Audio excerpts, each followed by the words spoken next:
Donc on va parler de la réglementation, de voir les problèmes qui, en réglementation, nous souhaiterions voir évoluer.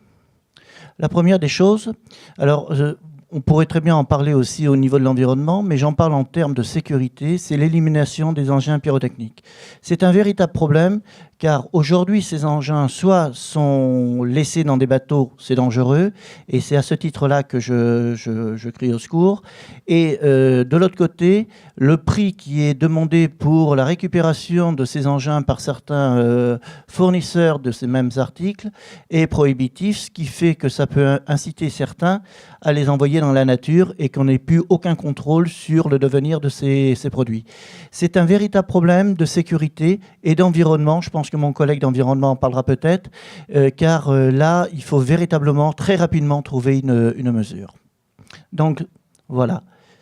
Les extincteurs pour les moteurs hors-bord équipés d'un réservoir fixe. C'est une demande que nous avions fait, que j'ai fait même, que je peux le dire, à une époque au Conseil Sup, dans le cadre d'une réunion au Conseil supérieur, pour que les bateaux équipés d'un moteur hors-bord soient obligés d'avoir un extincteur. Donc nous étions tombés d'accord sur une définition. Extincteur hors-bord pour tous les bateaux équipés d'un réservoir fixe. Ça permettait à certains petits bateaux de ne pas être contraints à ça. Il faut savoir quand même que la plupart des bateaux hors-bord aujourd'hui de moins de 160 chevaux peuvent avoir 200 litres d'essence à bord et ne pas avoir d'extincteur. C'est un non-sens. Donc nous renouvelons notre demande et nous souhaitons vivement que ça apparaisse maintenant à la division 240. La météo en boucle. L'administration a fait une expérimentation en 2009. Tout le monde avait l'air ravi de ce système et on nous avait promis la généralisation pour fin 2012. Aujourd'hui, on est fin 2013, ce n'est toujours pas fait. Nous le regrettons vivement, car là, on est véritablement dans un problème de sécurité aussi. Il ne s'agit pas simplement d'une lubie, c'est véritablement un gros problème, ce problème de météo en boucle. Surtout, et là je me retourne vers mon collègue de l'UNAN, pour les gens qui font des régates et des sorties importantes au large. L'ancre flottante. Alors là, on vit dans un non-sens. L'ancre flottante, j'ai fait 2 propositions. Lorsque vous mettez une ancre flottante, il faut le signaler que vous avez une ancre flottante. Pourquoi? Parce que vous n'êtes pas manœuvrable. Et donc, il faut trouver une solution. Alors, moi, j'avais proposé, mais je suis ouvert à une autre proposition. Hein. J'avais proposé soit la boule de mouillage, on m'a dit ça ne me paraît pas très bon, ou le pavillon D, qui me paraissait à moi aussi intéressant. Je ne suis pas fermé là-dessus, mais il faut véritablement qu'on trouve une solution parce que, d'un côté, on nous demande, pour éviter d'abîmer les fonds, de jeter les ancres et donc de disposer d'ancres flottantes et de les mettre à l'eau. Et de l'autre côté, on n'assure pas la sécurité de ces bateaux qui ont une ancre flottante. Je ne sais pas si certains d'entre vous se sont amusés à remonter une ancre flottante. Même quand il y a une corde de rappel, croyez-moi que ce n'est pas aussi évident que ça et vous n'êtes pas manœuvrable. Donc là, il y a un véritable problème, il y a une lacune. On ne peut pas, d'un côté, nous obliger à avoir une ancre flottante pour... Dans notre région, dans le sud de la France, par exemple, c'est les Posidonies qu'on veut préserver, et de l'autre côté, ne pas trouver une solution pour assurer la sécurité de ces bateaux. La marque des plongeurs aussi, notre attention a été attirée par ça. Aujourd'hui, là, j'espère qu'il y aura des plongeurs qui pourront nous donner des solutions. Il est évident que lorsque vous êtes quand il y a un plongeur, excusez-moi, qui part d'un bateau, il n'y a pas de problème. Il y a le drapeau alpha qui est sur le bateau, c'est très visible, c'est même visible sur 360 degrés généralement. Il n'y a pas de problème. Par contre, quand vous avez des gens qui plongent, des fois même de façon individuelle, avec cette petite bouée gonflable qui est derrière eux, je vous assure que dans un petit clapot, on ne vous voit pas. Je dis, on ne vous voit pas. Alors, on a marqué ça, marquage de la présence des plongeurs. Je pense que ce n'est pas à moi... utilisateur d'un bateau de donner la réponse, mais je compte beaucoup sur les plongeurs pour que dans un avenir proche, ils trouvent une solution qui soit à la fois intéressante pour eux, c'est-à-dire pas trop pénalisante, et qui leur permette d'être plus visibles sur l'horizon. Donc voilà, ça c'est véritablement un problème qu'il va falloir aussi qu'on trouve une solution. Oui, nous renouvelons aussi auprès de l'administration un non-sens, enfin ce qui me paraît à moi un non-sens, c'est le permis côtier. Oui, c'est de permettre aux gens qui sont à bord d'un bateau de piloter le bateau sous la responsabilité du chef de bord. De toute manière, la division 240, elle est très claire. C'est le chef de bord qui est responsable de tout, ou quasiment. Donc, faut permettre à ce chef de bord de laisser la barre, soit à un enfant, soit à un ami, soit à sa femme éventuellement. Pourquoi ? Parce que si vous arrive une crise cardiaque, si vous arrive que vous tombez à l'eau, je peux vous dire que même les meilleurs navigateurs, ça leur est arrivé de tomber à l'eau. Demandez à Florence Orto si elle doit en avoir un souvenir. Et donc, de ne pas avoir quelqu'un qui, à bord, sache piloter ce bateau pour revenir sur la personne qui est tombée à l'eau ou pour tout simplement ramener le bateau au port en cas de malaise, c'est quand même un non-sens. Donc, il faudrait qu'on revienne sur une disposition qui existait dans le passé, du reste. On n'a rien inventé.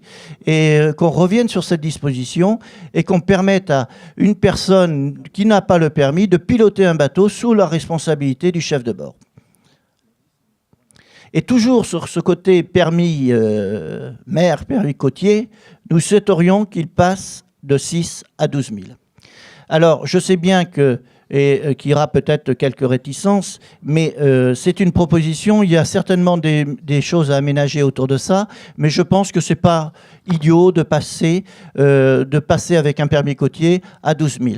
Je rappelle que la VHF aujourd'hui, sans CRR, du moment qu'on a un permis côtier, nous permet d'aller jusqu'à 12 000. La VHF simplement. Pas le bateau, pas l'équipement et pas le permis. Il serait souhaitable qu'on aligne ça. Il y a peut-être des aménagements à trouver autour, mais comme je vous l'ai dit au départ, ce sont des propositions que nous faisons qui me paraissent avoir du bon sens. Maintenant, c'est dans le cadre et certainement au niveau du Conseil sup qu'on pourra définir les différentes choses à améliorer et qu'est-ce qu'il faut mettre à côté de ça pour pouvoir permettre ce permis à 12 000. Mais ça ne me paraît pas inintéressant. Oui, à côté de ça, il faudra revoir aussi, et là je ne vais pas m'étendre, mais il faudra revoir le permis côtier, la façon dont certains distribuent le permis côtier. Je ne vais même pas m'étendre là-dessus, ça a plutôt tendance à m'énerver du reste, ce truc. Faut pas ? Bon, alors je ne m'énerve pas. Sensibilisation. Alors, on voudrait aussi continuer ce que nous faisions, la sensibilisation du port du gilet. Alors, il n'y a que lui dans le port qui porte le gilet. Et à ce sujet, il y avait un comptage qui avait été fait il y a quelque temps, cet été du reste, et je vais laisser à monsieur Ernest de la SNSM le soin d'en parler lui-même. Oui, bonjour à tous. Oui, avec les 5 fédérations ici présentes, la SNSM partage au moins une mission, c'est celle de partager la prévention en mer. Et donc, avec Pierre Brugnon, je m'occupe de la prévention. Et nous étions engagés avec un certain nombre de fédérations, mais aussi des services de l'État, à s'engager dans une campagne de promotion du port du gilet sans que ça ne soit une obligation réglementaire, c'est-à-dire c'est vraiment une action volontaire. Et on s'est inspiré un petit peu des exemples qui nous ont été montrés par les anglo-saxons, qui dans ce domaine sont assez loin devant nous. Et donc on a engagé cette campagne pour le port du gilet, que vous avez sans doute tous vu et qui a eu, l'année dernière, qui a eu un prix, qui a eu le prix du grand public des campagnes solidaires. Et on s'était engagé, il me semble l'année dernière au Salon Nautique, à faire ce qu'on appelle la journée de comptage, ce que font nos homologues anglais. Et donc, parce qu'on avait l'idée, et là je rejoins un peu ce qui a été dit ce matin en disant qu'il y a une grande divergence entre les enquêtes d'opinion et puis des comptages réels. Ce matin, entre 15 000 et 65 000, c'est pas la même chose, ou 45 000. Nous, on nous avait toujours dit, et l'enquête IFOP d'il y a 3 ans nous avait dit que plus de 50% des personnes interrogées et déclarées portaient des gilets de sauvetage. Eh bien, on s'est rendu compte au cours de cette enquête que parmi les adultes, le 6 et le 7 juillet dernier, sur un laps de temps qui est assez court, mais qui est quand même significatif. Et l'enquête, c'est pas une enquête, c'est vraiment un comptage porté sur plus de 6 900 personnes. On a aperçu que seulement 11% des adultes portaient leur gilet de sauvetage. hein, et en revanche, je crois que c'est un peu plus de 53% des jeunes. Alors après, vous avez sur le slide, vous avez un petit peu la proportion en fonction de la longueur des navires. Hein. C'est plus le navire est grand et plus on se sent en sécurité, donc moins on porte le gilet. Avec ceci près pour les adultes, c'est que pour les navires entre 5 et 10 mètres, qui sont les navires qui sont le plus souvent quand même touchés par un certain nombre d'incidents, effectivement, on se sent en sécurité plus que sur des navires un peu plus grands ou des navires un peu plus petits. Voilà. Alors après, vous avez la répartition, hein, et les navires à coque-régie de moteur sont les navires sur lesquels on porte le moins de gilet, puisqu'on en est à 6%. Il y a quand même des sources de satisfaction, hein, c'est que sur les annexes, enfin, on a pas mal, on a un port du gilet qui est assez important, mais surtout sur les enfants. En tout cas, pour ces journées-là, qui étaient 6 et 7 juillet, on a constaté que 100% des enfants qui étaient embarqués sur les annexes portaient le gilet, ce qui est quand même satisfaisant. Alors tout ça, il faut relativiser, puisque on se trouvait dans une période estivale, la mer était belle, mais je veux dire, c'est une action à long terme et on compte renouveler cette action. Et on souhaite aussi solliciter, hein, qu'il n'y ait pas que la SNSM qui compte, hein, on souhaite solliciter vos fédérations de manière à engranger ce comptage et à voir les évolutions de comportement, voir comment après on peut améliorer nos campagnes de prévention. Voilà. Alors, ce que je voudrais souligner, c'est le concours, notamment de la FNNPP, sur cette affaire, puisqu'elle s'est engagée, bien sûr, à favoriser le port du gilet, mais aussi à suivre ses campagnes. Et je crois que sur son magazine, systématiquement, vous ne prenez que des photos, que des personnes qui portent le gilet lorsqu'ils sont en action et lorsqu'ils sont en mer. Je crois que c'est systématique. Je crois que c'est vraiment primordial, puisque là, c'est la valeur d'exemple, hein, puisque en général... je crois que je vais m'arrêter parce que je vais être trop long. Si on ne montre pas l'exemple, dans ce cas-là, je veux dire, on n'est pas trop crédible. Et simplement, c'est que la SNSM a signé une charte, hein, qui est la charte de Muskoka, qui est une charte qui a été élaborée.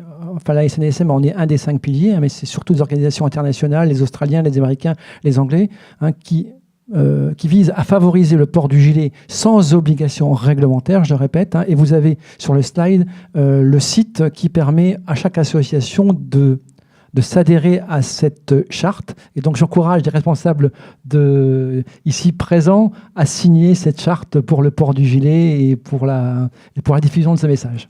Voilà. Donc, je ne vais pas revenir dessus, puisque c'est la campagne nationale que nous faisons et qui doit être renouvelée et pour laquelle nous demandons que certains n'étaient pas partenaires, certaines associations ou fédérations n'étaient pas partenaires de cette campagne. Nous souhaitons qu'ils le deviennent. Oui, donc le gilet, c'est encore le gilet. Le gilet pour les enfants de 30 kilos, je pense qu'il va falloir appuyer fortement parce que quand je vois des enfants sur des coques ouvertes ou des pneumatiques qui avancent à 20 nœuds et que vous avez des enfants, des jeunes enfants qui ne portent pas de gilet, je trouve que c'est l'inconscience et il va peut-être falloir qu'on appuie fortement de ce côté-là. Alors nous, la chose que l'on souhaiterait aussi, c'est mais on en reparlera aussi tout à l'heure, c'est d'inciter, il faudrait peut-être aussi qu'on imagine une campagne comme on l'a fait pour le port du gilet, pour la VHF aujourd'hui, parce que, et là je répète des mots que j'ai écrits en rouge, mais qui ne sont pas de moi, mais qui sont de Gérard Davoville, que la VHF est un élément de sécurité, de solidarité. C'est lui qui m'a appris ça, je lui redonne ces mots. Et je conclus avec le partenariat qu'on nous avons, la grande partie d'entre nous et beaucoup de fédérations et même à titre individuel avec la SNSM. Et je ne conclurai pas ce petit exposé sans saluer le courage et le dévouement des hommes et des femmes de la SNSM, car elles sont de plus en plus nombreuses sur les bateaux et c'est bravo à vous. Merci. Cet exposé nous va tout à fait bien et je crois que la sécurité pour ceux qui vont en mer. La mer, c'est un espace de liberté, mais aussi de responsabilité. Et je crois que nous sommes tous responsables de ce qui se passe sur notre bord et également du devenir de ceux que nous amenons. Donc je crois qu'il y a des dangers que l'on peut facilement éviter. Et un des dangers, une des causes de mortalité les plus fortes, c'est la chute à la mer. C'est vraiment un peu la terreur, surtout plus on va loin, plus on craint ce risque. Et je pense que le port du gilet, sans qu'il soit obligatoire, c'est une affaire de bon sens. Dès que la mer se gâte, dès qu'on est dans des conditions difficiles, il faut le porter. Il y a une chose dont on n'a pas parlé, et j'insiste beaucoup, les voileux y sont très attachés, c'est le port du harnais aussi. Et il faut un harnais court, un harnais qui vous empêche de tomber à la mer. Et ça, c'est indispensable dans les manœuvres. Dès qu'on libère une main ou les deux, il faut qu'on puisse prévenir la chute à la mer. Parce que quelqu'un qui tombe à la mer, même avec un gilet, s'il est hors du bateau, sa récupération est extrêmement difficile. Donc il faut absolument, par tous les moyens, éviter la chute à la mer. Et je crois qu'il faut insister sur le harnais. Ça me paraît, et même pour les bateaux à moteur, dès que les conditions se gâtent, ça me paraît un élément de sécurité absolument indispensable. Alors la VHF en boucle, je reprends un petit peu tous les thèmes. Je suis sur enfin, je navigue surtout dans les pertuis charentais, et nous avons cette expérience sur le canal 63. C'est tout à fait satisfaisant.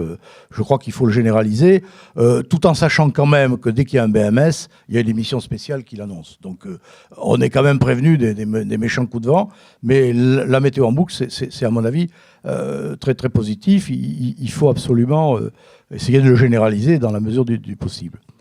Enfin, pour la pyrotechnique, c'est vrai qu'il faudrait peut-être, avec les moyens modernes, les LED, etc., s'orienter vers des dispositifs renouvelables, puissants.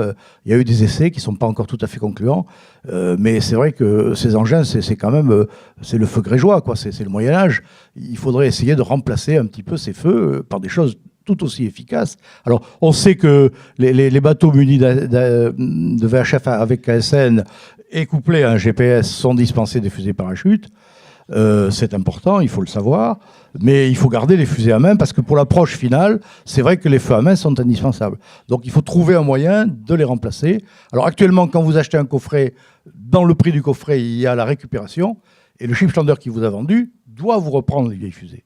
Mais ça fait monter le prix de façon assez considérable. Et il y a le stock des fusées antérieures. Là, on ne sait pas quoi faire. Il y en a dans les caves, dans les greniers, dans les bateaux. Tout ça est quand même très dangereux parce que ça peut péter à tout moment. Donc voilà un petit peu ce que je voulais clarifier, un petit peu sur ces points. Et puis j'aimerais bien effectivement entendre les gens des fréquences que nous fréquentons régulièrement, par courrier bien sûr, et sur l'évolution un petit peu de ces choses-là. Pour rassurer la personne de la SNSM locale qui ce matin me disait « mais on n'a pas parlé de sécurité ce matin ». Dans le détail des assises, les 5 fédérations ensemble ont organisé leur journée de fait que dans le premier atelier, c'est la sécurité qui est abordée. Et je crois que c'est vraiment la chose la plus essentielle, la plus importante. Nous, au sein du Conseil supérieur de navigation de plaisance, où vos fédérations participent, nous sommes le plus attentifs au sujet de sécurité. Vous savez que Gérard de Beauville, ce matin, qui a joué un peu avec Philippe Bouvard, par ailleurs, avait dit au ministre, à l'époque, avant que la 240 n'existe, donc à l'époque de la 224, avait dit « si ça continue, on n'aura plus que des pavillons belges sur notre littoral ». Donc, effectivement, il fallait travailler. Et donc, la chose a été faite. Vous avez vu comment les évolutions... Il y avait des gens qui nous disaient « ah, mais c'est impossible, jamais on va pouvoir abandonner notre modèle, machin truc, gilet... » Ben voilà, la responsabilité du chef de bord, c'est la priorité, c'est le principe. Maintenant, sur le plan de la sécurité et sur le plan... Je reviens aux différents thèmes qui ont été abordés par Daniel Métivier, parce que il y a des choses, effectivement, et Alain Garcia vous l'a bien précisé sur le premier sujet, le sujet de la pyrotechnie, des engins pyrotechniques, c'est un sujet ancien. On a même fait plancher le secrétariat général de la mer, pour vous dire, à l'époque, qui a sorti un très beau travail, un superbe rapport, qui disait qu'il faudrait qu'une filière se mette en œuvre. Alors, bon, la filière, elle existe. À une époque, des gens assez débrouillards, d'ailleurs, faisaient en sorte, notamment dans la Manche, que les gens qui s'occupent du déminage dans les préfectures s'occupent aussi des fusées des clubs. Ça se fait encore quelquefois, on le voit. Mais le vrai sujet, c'est ce qu'a dit Alain Garcia, c'est qu'actuellement, ça y est, vous avez la Castilleur a l'obligation de reprendre vos fusées lorsque vous venez acheter un sachet de fusées neuves. Et ça, c'est quelque chose de très nouveau qui a été mis en place grâce à un travail entre la Fédération des industries nautiques, l'ADEME, la direction des risques du ministère. C'est assez compliqué, si vous voulez. C'est un travail qu'il fallait l'imposer, effectivement, au producteur ou au revendeur. Et donc la chose est faite. Cette affaire-là n'a pas été faite si rapidement, mais de fait, comme dit mon voisin, c'est évidemment de toute manière le cochon de plaisancier qui paye quand même. Parce que, comme vous le savez, le montant du paquet a été largement augmenté. Bon, mais c'est comme ça, c'est l'organisation. Mais le fait est qu'actuellement, vous avez la possibilité de récupérer effectivement de faire récupérer vos fusées. Ça, c'est une chose qui me semble un peu prioritaire. Puis ensuite, je crois qu'il y aura beaucoup de choses qui pourront être précisées par Hervé Gosgen, parce que on a été un peu interpellé là par Daniel Métivier sur un certain nombre de choses, comme si finalement on n'avait quasiment pas travaillé. Or, la météo en boucle, comme le rappelle Alain Garcia dans les Pertes Argentines, mais il y en a ailleurs. En Méditerranée, vous n'avez pas de problème parce que vous savez qu'il y avait une radio privée qui le faisait. Bon, et maintenant c'est le Crossmed qui le fait, c'est repris, donc tout ça fonctionne. Il y a quand même pas mal de choses qui ont été améliorées. Les crosses, évidemment, doivent se payer des amplis. Enfin bon, Hervé Gosgen vous expliquera ça beaucoup mieux et plus précisément que moi, mais c'est un travail qui est de longue haleine, qui a été mis en œuvre, qui fonctionne relativement bien, moi je trouve pour l'instant, mais évidemment il n'est pas partout. Il y a notamment du côté de la Manche, il y a un petit peu il y a encore des endroits qui ne sont pas couverts. Voilà. Je n'insiste pas sur le sujet de l'encre flottante, ni celui des plongeurs, parce que je crois qu'en revanche, effectivement, le plongeur sous-marin, c'est quand même un vrai sujet de positionnement et donc de reconnaissance. Il faut vraiment, à mon avis, la perche est quand même un système bien meilleur. Mais il y en a beaucoup qui se dotent eux-mêmes. Enfin, en ce qui concerne le permis côtier qui, effectivement, n'est pas partagé, on devrait pouvoir faire en sorte que n'importe qui à bord, à partir du moment où le gars a cabané, où il est mort, bon, l'état de nécessité fait que vous avez la possibilité, évidemment, ça n'est pas un problème. Sur le plan juridique, il n'y aura jamais un procureur qui vous attaquera parce que vous avez filé la manœuvre à votre fils et qui n'avait pas son permis parce que vous êtes au fond du lit ou parce que vous êtes par-dessus bord, évidemment. Oui, mais la chose que je voulais dire, c'est qu'il est vrai que si je suis mort dans le bateau, n'importe qui le ramènera, il n'aura pas de problème. Mais pour qu'il le ramène, ce que je dis, c'est qu'il faut qu'il puisse s'entraîner. Et pour qu'il puisse s'entraîner, il faut qu'on ait l'autorisation de le faire. Et aujourd'hui, si je mets mon fils à la barre de mon bateau et que moi je me porte bien, mais que je le guide et que je lui apprends, aujourd'hui je suis pénalisable. Et c'est contre ça que je me lève. Alors, pour expliquer que fait le chef de mission de la navigation de plaisance et bien près du micro, monsieur, s'il vous plaît, merci. Entre autres, il s'occupe de la réglementation de la plaisance. Donc effectivement, il y a quand même quelques sujets où il y a des éléments de réponse ou des choses simples qui ont pu être faites. Et il y a d'autres sujets qui posent des problèmes plus compliqués. Je ne reviens pas sur l'élimination des engins pyrotechniques, puisque un autre bureau de notre ministère, effectivement, a trouvé une solution réglementaire, puisque maintenant, il y a l'obligation pour la vente maintenant de ces engins de prévoir la récupération. Donc reste le problème donc le flux, il n'y a plus de problème, puisque tout doit être traité et repris. Reste le problème du stock. Alors sachant que beaucoup de ship handlers actuellement reprennent, lorsqu'il y a achat de nouveaux matériels, reprennent l'ancien matériel et donc vous faire le retraitement. Et des filières industrielles existent actuellement, qui ont été mises en place. Donc on a eu un exposé récemment à la Fédération des industries nautiques sur les filières existantes. Donc il y a des systèmes de récupération. Alors c'est imparfait, effectivement, pour le stock, mais il y a probablement des choses à améliorer, mais il y a déjà des solutions, y compris pour le stock.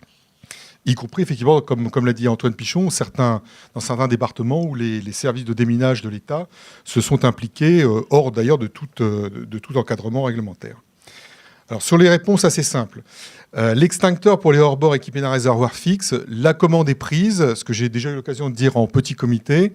Nous allons revoir la rédaction de la division 240 en reprenant la plupart des règles qui sont fixées et la logique générale, mais en la rendant beaucoup plus lisible. Et évidemment, parmi les commandes, ce qui nous paraît, nous aussi, quelque chose de bon sens, l'équipement pour les hors-bords, pour les navires qui ont un réservoir fixe d'un extincteur, nous paraît tout à fait logique. Alors, il faut savoir, pour comprendre la réglementation sécurité plaisance, il faut savoir quand même une chose, c'est que l'État, la France, n'agit que de façon subsidiaire sur la réglementation sécurité. la plus grande partie de la réglementation sécurité qui s'applique aux navires de plaisance est en fait une réglementation européenne. Et notamment, toutes les règles de construction et de conception ne sont absolument plus des règles franco-françaises. Donc c'est vrai que la France intervient sur une petite partie de la réglementation sécurité, dont notamment ces problèmes d'extinction incendie. Et il y a parfois percussion entre la réglementation européenne qui va imposer certaines choses, notamment pour des inboards, pour des choses comme ça sur l'extinction incendie, où elle se prononce aussi sur certaines obligations, et le cas où la France doit ou pas rajouter quelque chose. Donc voilà, donc c'est prévu effectivement. On a mis ça en chantier, on a lancé une concertation. Il va falloir qu'on regarde tout ça avec le Conseil Sup sur la façon de procéder pour redécouper la division 240, mais ça nous paraît une excellente remarque. De même, pour autre chose qui concerne la division 240, l'encre flottante, est-ce qu'on doit mettre une boule de mouillage ? A priori, non, parce qu'on n'est pas sur le fond. Indiquer qu'on n'est pas maître de sa manœuvre, ça me paraît assez pertinent. Ce qui va sans dire va mieux en le disant. C'est probablement quelque chose qu'on devra intégrer dans la division 240 en disant, voilà, le mouillage sur autre chose qu'une encre, une vraie encre, on va dire, doit aussi être signalé à l'ensemble des pratiquants qui sont autour, comme quoi le navire n'est pas maître de sa manœuvre. Alors ça existe en droit international, mais c'est peut-être difficile de faire porter un cylindre à un navire qui a juste son encre flottante. Il faudra trouver. Nous, on est preneurs. Alors pour le coup, dans cette concertation, la division 240, elle ne va pas bouger du jour au lendemain. Donc n'hésitez pas, si vous avez des idées qui paraissent pertinentes sur ces points-là, à nous faire remonter vos idées. On verra si c'est ça qu'on va intégrer dans la future division 240. Alors un sujet un peu plus compliqué, la météo en boucle.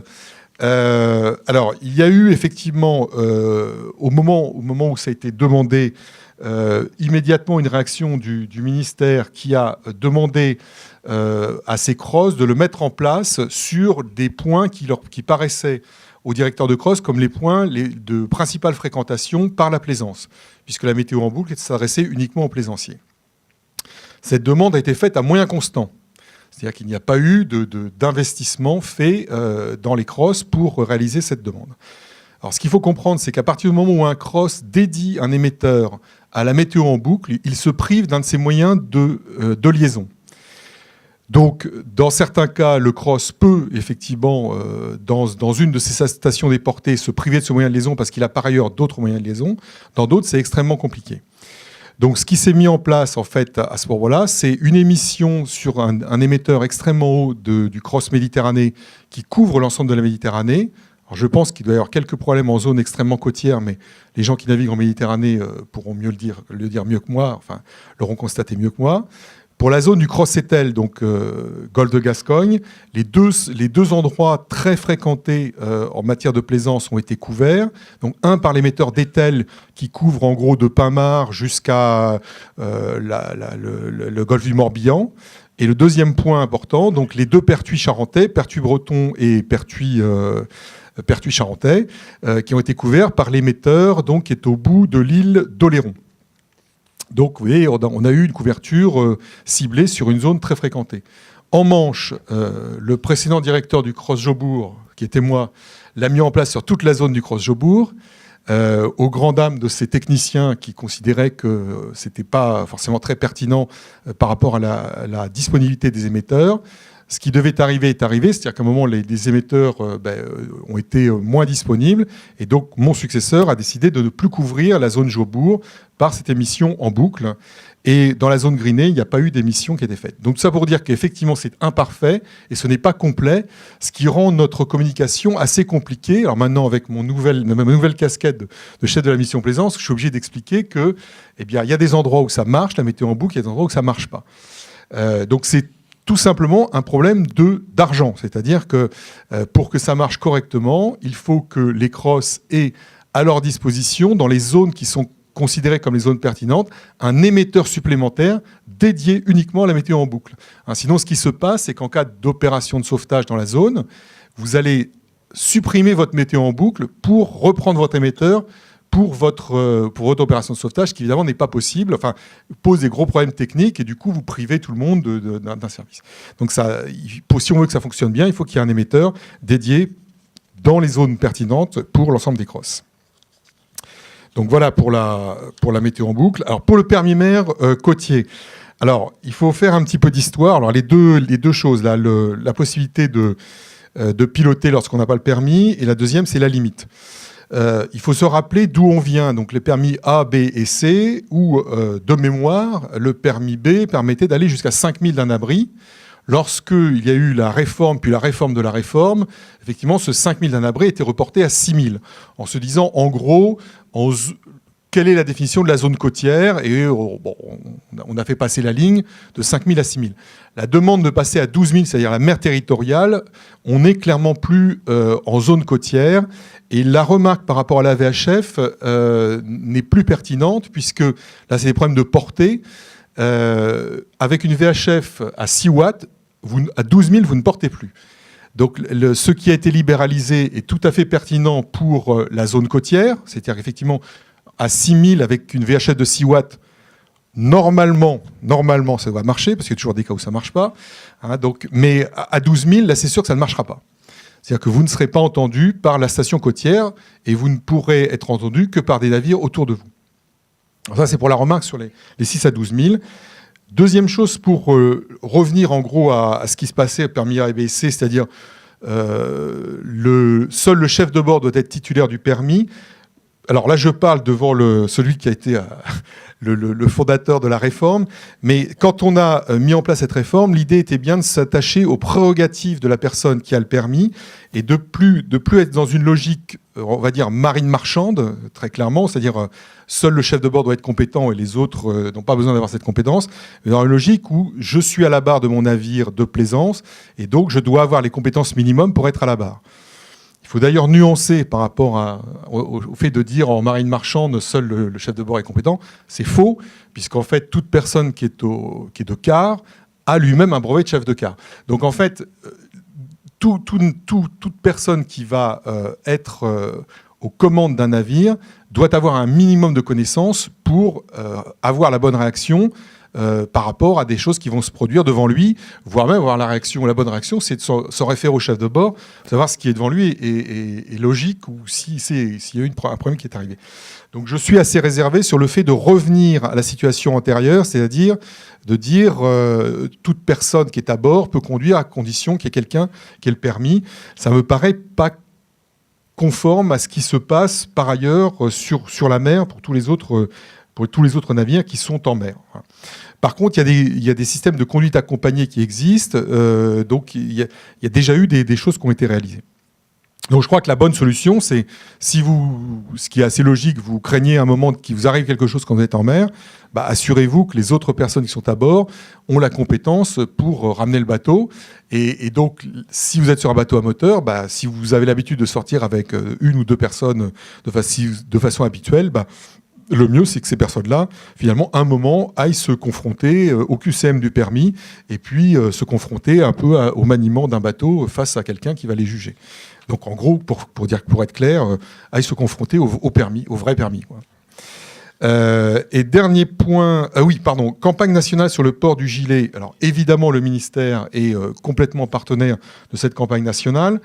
Des actions spécifiques ont été entreprises par le ministère là-dessus, donc une communication depuis 2 ans conjointe avec la SNSM. Une action spécifique va commencer en début d'année chez nous, c'est-à-dire que toute personne passant son permis, d'abord sera confrontée, puisque ça fait partie du programme du permis, au maniement d'un VFI et au fait de porter un VFI, mais surtout lorsqu'elle partira, elle aura un petit autocollant qui lui rappellera que quand on porte le VFI, c'est quand même beaucoup mieux. Donc ça sera dans le livret du candidat. Et donc en espérant, là on compte sur les autres membres de l'équipage, sur les enfants, l'épouse, etc., pour dire mais attends, t'as pas oublié de mettre quelque chose là en partant. Sachant qu'effectivement, alors là pour le coup, je parle en tant qu'ancien crossman. Effectivement, quand on lance une opération de sauvetage sur un homme à la mer, il y a 2 solutions. La personne portait un VFI et là on a une bonne chance de le retrouver. La personne ne portait pas de VFI. Et je vous dirais franchement que quand on lance une opération de sauvetage dans ce cas-là, on est très pessimiste en cross. C'est-à-dire qu'on pense qu'on est en train de déployer quelque chose qui ne sert à rien parce que la personne coulera avant qu'on ait le temps d'aller la retrouver. Première chose, parce qu'elle coulera, alors moi j'étais en Manche, donc elle coulera par hypothermie, par fatigue. Et donc, finalement, quand les moyens vont arriver, que ce soit l'hélicoptère ou le canot de la SNSM, ils ne trouveront plus rien. Donc, par ailleurs, le VFI, du fait de sa couleur très voyante, permet un repérage beaucoup plus facile par les moyens aériens et nautiques. Donc, du coup, on rend encore plus facile l'opération de sauvetage. Donc, je partage aussi ce qui a été dit, c'est-à-dire le fait que ne pas tomber à l'eau, c'est encore la meilleure façon. Mais enfin, bon... Il n'empêche que quand on est à l'eau, il vaut mieux l'être avec un VFI que d'avoir un gilet aux normes SOLAS au fond de son coffre. Voilà.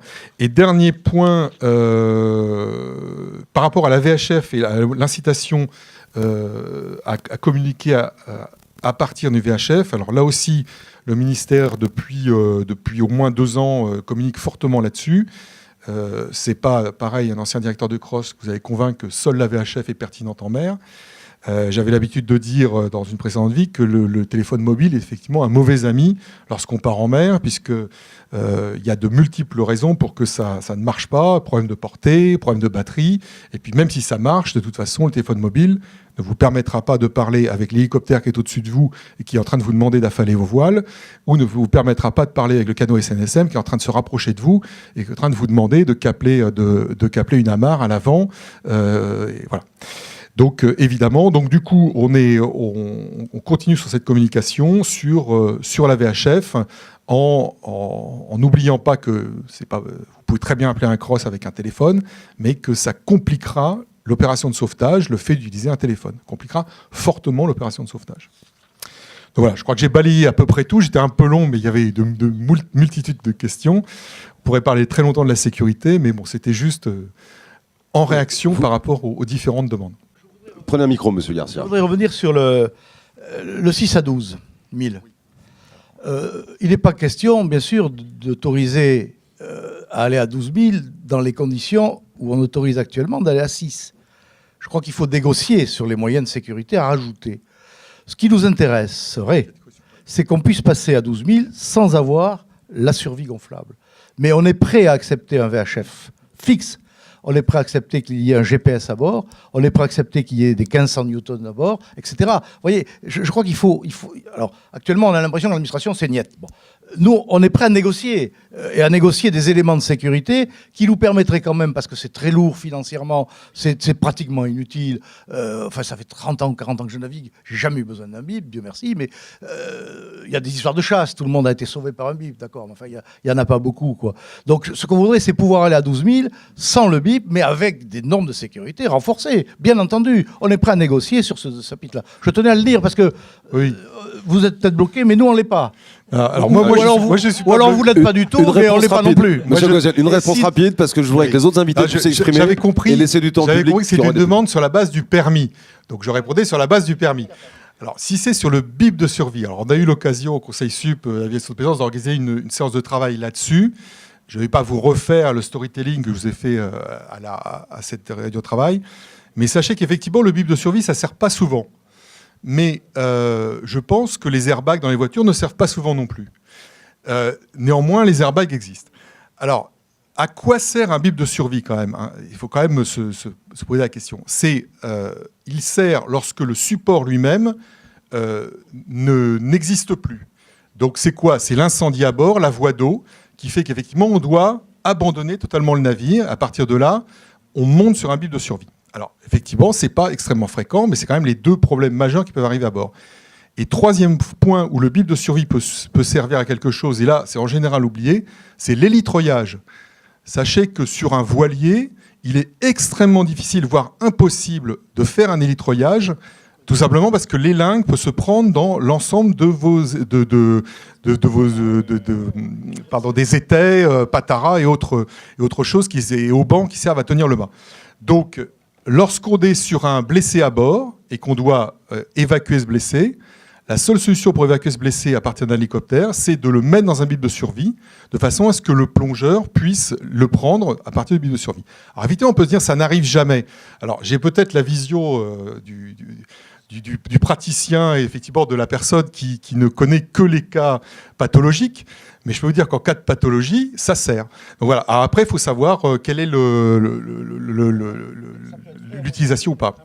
Oui, c'est exact, ça peut être vers moins de 3000, mais alors, imposons, alors je vais être provocateur, je dirais imposons le bip dès la sortie du port. Non mais voilà, c'est le problème, c'est tout le problème des limites, effectivement, jusqu'où doit-on les poser? Simplement, plus on s'éloigne du port, plus les moyens de sauvetage vont mettre de temps à arriver, et donc le fait d'être dans un bib, c'est pas pareil que d'être dans l'eau, même avec un VFI, sur le plan du moral. Oui, donc avant de parler du relocage, je voudrais juste préciser que dans le nouveau permis, dans la nouvelle version de permis, il y a des questions VHF. Hein, donc ça fait 2 ans maintenant, 3 ans, que a priori ça donne une bonne sensibilisation aux personnes pour pouvoir utiliser cette VHF, puisqu'il était bien sûr beaucoup de personnes n'avaient utilisé une VHF, on le sait tous, sans avoir l'autorisation déjà de l'utiliser, mais en plus sans avoir les compétences pour l'utiliser. Donc le CRR a été complètement relooké il y a peu de temps, hein, ça date du mois de septembre. Maintenant, nous avons des questions qui sont un petit peu moins axées sur, on va dire, la partie... on est aussi soumis à des règles européennes, hein, il y a un programme européen qu'il faut qu'on suive, et toute la partie donc, qui était plus axée sur les généralités, sur toutes des questions un petit peu complexes, ont été enlevées. On a plus des mises en situation pratiques, plus aussi avec le développement des équipements, donc avec les VHF ASN, plus des exemples de mise en situation réelle avec l'utilisation du MMSI notamment. L'examen aussi était dans son déroulement complètement revu, puisque nous avions un questionnaire papier, qui a été remplacé par un questionnaire, ce qu'on appelle un questionnaire électronique, qui est le questionnaire que vous utilisez pour le permis plaisance, un permis de conduire des bateaux de plaisance, et donc avec des questions qui sont projetées sur l'écran, avec toujours un temps pour y répondre, donc quelque chose de beaucoup plus interactif. Donc je veux aussi rappeler que le CRR reste toujours obligatoire à l'étranger, hein, puisque le CRR, donc l'équivalent du CRR, c'est le Short Range Certificate, et que cet examen est obligatoire, notamment lorsqu'on s'en va. Je vois régulièrement des plaisanciers qui, à la dernière minute, s'étonnent de ne pouvoir faire une location dans certains pays, la Croatie, la Grèce, etc. Et le CRR est toujours obligatoire, il ne faut pas l'oublier. Hein. Donc je voulais juste laisser la parole à mon collègue, monsieur Schmitz, sur la partie un petit peu plus VHF portative ASN, qui se développe aussi énormément, hein, de plus en plus de portatives ASN, avec des petits soucis d'enregistrement. Oui, donc pour promouvoir la VHF, c'est une chose, mais la bonne utilisation de cette VHF en est une autre. Donc le CRR en fait partie, mais pas seulement. Donc comme vous le savez tous, les VHF ASN sont intéressantes à partir du moment où les informations transmises au CROSS sont pertinentes, c'est-à-dire bien évidemment la position, mais également l'identifiant, le MMSI, qui est donc délivré par l'Agence nationale des fréquences. Ce MMSI, en ce qui concerne les VHF ASN portatives, à l'heure actuelle, pose un problème. Nous n'avons pas de souci pour les attribuer lorsque la VHF est associée à un navire. Donc là, on peut utiliser le MMSI du navire. Mais ces nouveaux produits nous mettent de fait devant une situation où les plaisanciers peuvent très bien acheter ces VHF sans navire. Et donc, dans ce cas-là, bien évidemment, on ne peut pas leur attribuer de MMSI, ce qui pose un problème, notamment de gestion des fausses alertes, puisque ces VHF sont codés un peu n'importe comment, avec des choses très fantaisistes. Il existe une réglementation internationale qui nous permettrait de délivrer des MMSI qui sont spécifiques pour des VHF ASN associés à une personne, ce qui permettrait à des plaisanciers de pouvoir acheter son propre matériel et être répertorié dans une base de données qui serait consultable par les CROSS, hein, pour savoir qui est en détresse. À l'heure actuelle, ce n'est pas possible. Donc, promouvoir la VHF, c'est une chose, mais permettre une bonne utilisation du matériel aux usagers me paraît également très important. Et à l'heure actuelle, ce n'est pas possible. Donc, je vous demande de prendre ces éléments en compte pour essayer de faire accélérer le processus qui nous permettrait de délivrer les identifiants de ces VHF ASN portatives à des personnes qui n'ont pas de navire, puisque c'est prévu par toutes les règles. Merci, monsieur Schmitt. Je voulais juste vous dire un mot Oui. sur les man overboard. Donc, puisqu'on parlait de nouvelles technologies, donc la VHF, c'est une chose, mais on trouve également de nouveaux produits, notamment ce qu'on appelle des man overboard, qui utilisent différentes technologies. Donc, notamment l'AIS. Je pense que tout le monde connaît l'AIS, mais pas seulement. Ça utilise également l'appel sélectif numérique sur le canal 70. Et quelquefois, des systèmes qui sont quand même, disons, plus corrects vis-à-vis de la réglementation, comme le système CIRECA, qui a été développé en collaboration avec l'IMP, l'Institut maritime de prévention.